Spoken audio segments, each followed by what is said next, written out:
Hello, my name is Jacob James, and we're about to explore what is international trade and what it defines international trade. International trade is the process of exchanging goods, services, and capital between different countries or economy. It is a fundamental aspect of the global economy that allowing nations to specialize in producing items where they have a comparative advantage and then trading this product with other countries. The objective is to enhance economic growth, efficiency, and access to a broader range of goods and services. In international trade, countries export and import goods and services as well as engage in the flow of capital across borders. This practice enables nations to acquire products that may be more efficiently or cost-effectively produced by other countries. The rules and standards for international trades are typically established through treaties, agreements, and the involvement of the international organizations. The exchange in international trade can involve various types of goods and services, from raw material to finished product. It may occur bilaterally, which is between two countries, multilaterally, which is involving more than two countries, or through regional trade agreements. Economic theories like comparative advantage and absolute advantage underpin the principle of international trade, emphasizing the advantage of specialization and efficient resource allocation on a global scale. Hello, my name is Muhammad Akmal Farzan and I will talk about the history of the international trade.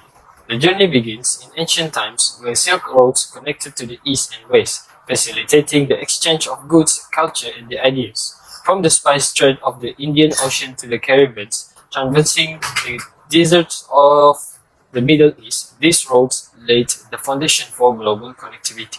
As we move forward to the medieval era, European explorers set sail seeking new trade routes and discovering lands rich in resources. The age of exploration opened maritime routes linking the old world to the new world. The Columbian exchange ensued, exchanging crops, animals, and diseases between continents. The Industrial Revolution transformed the face of trade. Steamships and railways revolutionized transportation, making goods more accessible across long distances. The rise of capitalism and the emergence of industrialized economies fueled a surge in international trade. Next, we go to the 20th century. The 20th century saw the establishment of global trade organizations like the World Trade Organization (WTO), fostering collaboration and reducing trade barriers. Notable treaties such as GATT and NAFTA shaped the modern international trade landscape and promoting economic cooperation. Last but not least, in the 21st century, technological advancements have propelled international trade to the unprecedented heights. The internet and the digital technologies have revolutionized supply chains. E-commerce has opened new avenues for businesses, and global financial centers serve as hubs for economic activities. Through the history of international trade showcases the transformative power of human collaboration, innovation, and the pursuit of prosperity. From ancient Silk Roads to today's interconnected global markets, international trade has shaped our world in profound ways. My name is Muhammad Haikal bin Basis, and now I'm about to get an expert opinion about our subject, Malaysian economy. So, Miss, Hi.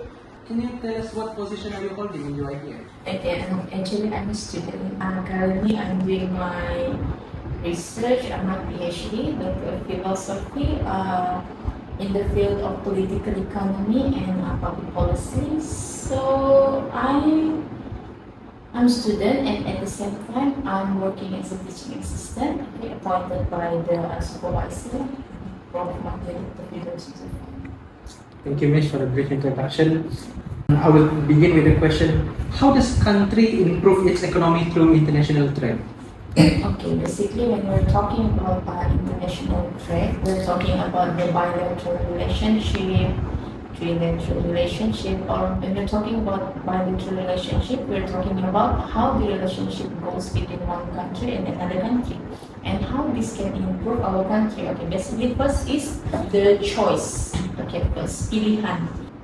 Different country have a different system of economic, is it? Yes. In United States of America, they are more depend too much on laissez faire. Yeah. Okay. Meanwhile, in Malaysia, more to mixed economic system which is our economy was interfered by the government or the big G. Meanwhile, the other country, you have a communist system, and also the socialist system. So when we're talking about international trade, first is choice. Okay, in a certain country, there are limited choice of public goods and services. Okay, for example, in countries such as Brunei, they more depend too much on imported product. Okay, that's the first one. Meanwhile, the second one, when we're looking at the choices, okay, in Malaysia, okay, we do have a local product and also the imported product or services, is it? So, by having this, okay, the local can compete with the imported product or services, and so we can improve our economy. First one. Meanwhile, the second one, how international trade can improve our country. Is we can talk about balance of payment, or BOP. Have you heard that before? Okay, balance of payment. Okay, some goods or services, when they come into our country, the government put a certain protectionism, is it? Yeah. A certain tariff, okay, and cukai. So this tariff, okay, cukai, protectionism, okay, become the government sources of revenue. So the more imported product comes to our country, the more revenue our country receives. However, the government must control the amount of imported goods or services coming to our country. Protectionism. Second, and the third one, okay, we can sharing our skill and knowledge. Okay, during that time back in 1985, when we're talking about Malaysia as the NICS, new industrialization countries in Southeast Asia, Malaysia is the only country in Southeast Asia having a national car. Is it the proton?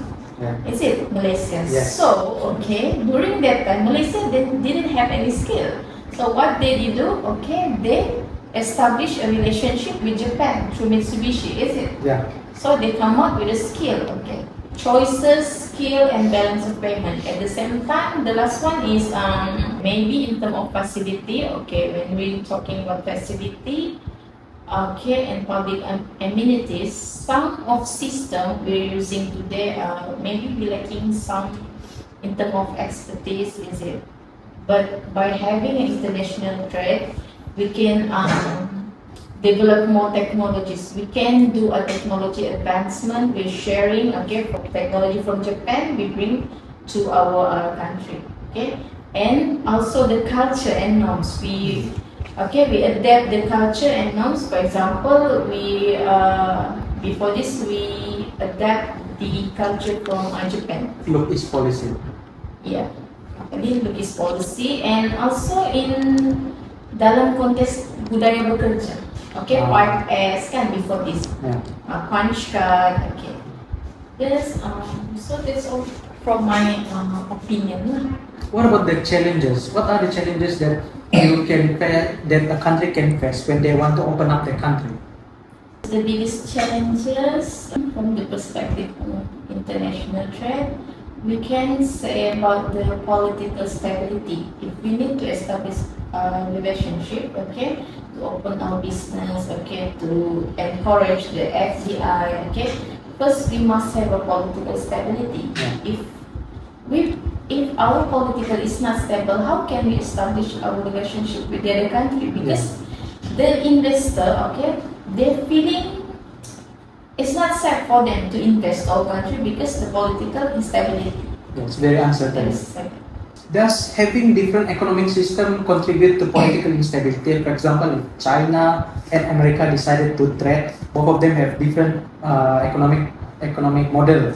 One uses communism and one uses capitalism. Will that also be a challenge towards global trade? Yeah, could be the biggest challenges. Okay, if we in China, there are certain policy. Okay, if you trade with them, okay, they need to. They can say they need to. It's not copying, but it seems like a copying. Is it copying your product? Okay, this country, okay, invest okay to China because labor cost in China is cheaper than the other countries. So they open up a factory of Adidas, for example. But at the same time, China can carry copy Adidas. Okay, maybe Adidas, Asabi. Is it? Is it true then? In China, even the Range Rover, but Range Rover version China, is it copying? Because of their system, okay? We cannot query about their system because that's how their country was established and practices the communism. So it's a dilemma. Because in one hand, they want to invest to China because the labor is cheap. But on the other hand, they are afraid of their copyright being infringed upon. And same goes to what happened in TPPA, Trans-Pacific Partnership Agreement. Okay, when the US come to Malaysia, okay, they want to establish a relationship by using TPPA, is it? But Malaysia didn't sign for TPPA because they're being afraid, okay, the other imported product will be cheaper than local product. So who's gonna buy the local product? Yeah, true. And sometimes not all of things can be generalized into a certain country. So that is the biggest challenge. With that being said, that's my last question for you. Thank you very much. Alright. Thank you. Okay. Thank you. So hello sir. So we want to interview sir to answer one of our questions, which is how politics affect the way countries trade with each other. Okay, that is actually a very interesting question, yeah? Because politics, I think, is very, very important to the extent that there is a field of study that we call political economy, yeah? Implying that everything politics has a significant impact on the economy and vice versa, actually. Yeah? Economy also has impact on politics. But how does politics affects or impact international trade? First of all, when you want to do trade with someone, you need to do trade with someone that has good relationship with you, right? Yes, that we have trust with. Yes. A good relationship between countries or among countries will promote more trade. It is easier to get deal if you have good relationship with other countries. Yeah. Yes. So it can have another negative impact, vice versa. If you have bad political relationship, that means it's not going to be easy to get to trade with someone. Just look at the example, yeah. Malaysia, as we know, there's one country that we don't have diplomatic relationship. When we don't have diplomatic relationship, that means that political relationship is not good, right? That probably is understatement in terms of Malaysia and Israel. Yeah? So we don't have direct trade as far as I know, yeah, with Israel because we don't have diplomatic relationship. Yeah.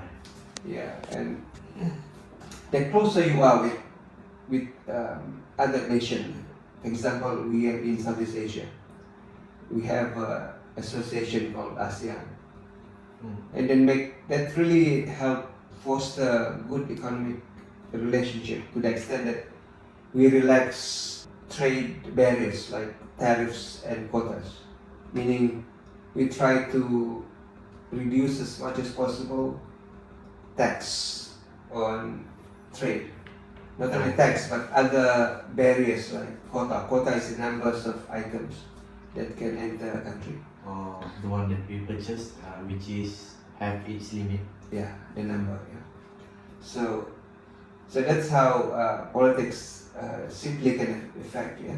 On the other hand, countries we use economy, trade, to get political leverage, or in other words, to try to achieve political purposes. For example, when some country misbehave, in the sense that they may have some practice that against international accepted norms, like they do not respect human rights of certain group. For example, like in Myanmar, you know the issue of Rohingya, for example, right? Right. And because of that, most Western countries boycott Myanmar. So boycott is one way to put the pressure using economy on politics. Yeah. So that's the other how other countries use economy to achieve political end. Yeah. So and some of the company, for example, move out to Vietnam or they don't want to trade with them. Okay. And also like countries that have political problem, they will they don't like you. Yeah. For example, like in the case of the United States and Iran, or Iraq. Yeah, Iraq. Yeah, Iraq. At one time, the US boycotted. Not only boycott the country, but they actually put embargo. Embargo is another way in which a country can affect trade of another country. They have bad political relationship. So the US used its strength, military strength, the navies, to prevent other countries from trading with Iraq. Now I think Iran as well. Yeah. So that is called boycott. Not only boycott, embargo. That's called embargo. Yeah. And another way is that we can trade with them. A country can trade with a country that doesn't have good relationship with them, but the economic deal the trade will not be as good as countries that have good political relationship with them. For example, countries that in the good book of the United States, they will have low tax. They might call it preferential tariff for that country. But other countries that is not favored, or not within the grouping of that country, like ASEAN, will have to pay more tax. Yeah. So those are how politics can affect trade. It's all because of political consideration. Do you sir have any additional information? That's it for now. Yeah. So thank you sir for the information that you have given. We are very thankful, and I think that's all from us. Okay. So, in conclusion, international trade is a complex and multifaceted topic that has both benefits and challenges. Trading globally gives consumers and countries the opportunity to be exposed to goods and services not available in their own countries or more expensive domestically. The importance of international trade was recognized early on by political economists such as Adam Smith and David Ricardo. International trade not only results in increased efficiency but also allows countries to participate in the global economy, encouraging the opportunity for foreign direct investment, which is FDI. However, international trade faces various challenges such as trade imbalances, currency fluctuations, and geopolitical tensions, which can impact the stability and growth of global trade. Navigating the complexities of global trade requires understanding the decision-making processes, power dynamics, and stakeholders at each level to effectively advocate for their organization interests. Overall, international trade is a vital component of the global economy, but it requires careful management and consideration of its benefits and challenges.